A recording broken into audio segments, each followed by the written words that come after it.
എന്തുവാണ് ഇത്? നോക്കിയമ്മ, ഇത് മീനാണ്. ഞങ്ങൾ ചൂണ്ടിട്ട് പിടിച്ച അനാബസത്തിന്റെ പേര്. അനാബസോ കല്ലുറ്റി എന്നൊക്കെ പറയും. ഫ്രണ്ട്സ്, അപ്പോൾ നല്ലൊരു ഞായറാഴ്ച ആയിട്ട് എന്തിനാ ഞങ്ങളുടെ വീടിനുള്ളിൽ പൂട്ടിയിട്ടിരിക്കുന്നതെന്ന് ഇങ്ങനെ ഒറ്റൊരു ചോദ്യത്തിൽ വീണ് പോയതിൻ്റെ ഒരു ആഫ്റ്റർ എഫക്ട്സ് ആണ് കേട്ടോ ഈ കാണുന്നത്.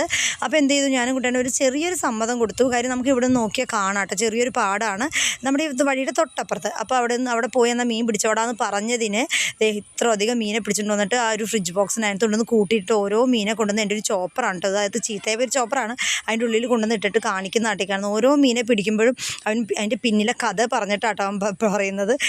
പിന്നെ ഇവർ ഒരു 3-4 നമ്മുടെ തൊട്ടടുത്തുള്ള 3-4 അനുവിൻ്റെ തന്നെ പ്രായത്തിലുള്ള 3-4 കൂട്ടുകാരും ഇൻക്ലൂഡിങ് മുന്നേ എല്ലാവരും കൂടി പോയി മീനെ പിടിച്ച് ചൂണ്ടയിട്ട് പിടിച്ച മീനുകളാണ് കേട്ടോ ഇതെല്ലാം. അപ്പോൾ ഈ നന്നുവിൻ്റെ ഈ ഒരു മീനെപ്പിടുത്തത്തിലുള്ള ക്രേസ് കുറയ്ക്കാൻ എന്താണൊരു വഴി എന്ന് ആലോചിച്ചിട്ട് എനിക്ക് ഒരു പിടുത്തം കിട്ടുന്നില്ല. എന്തെങ്കിലും ഒരു ഐഡിയ ഉണ്ടെങ്കിൽ ഒന്ന് പറഞ്ഞു തന്നെ ഫ്രണ്ട്സ്. കൂട്ടത്തിൽ സബ്സ്ക്രൈബ് ചെയ്യാനും മറക്കല്ലേ. അപ്പോൾ പുതിയ വീഡിയോ ആയിട്ട് അതായിരിക്കും. Bye bye.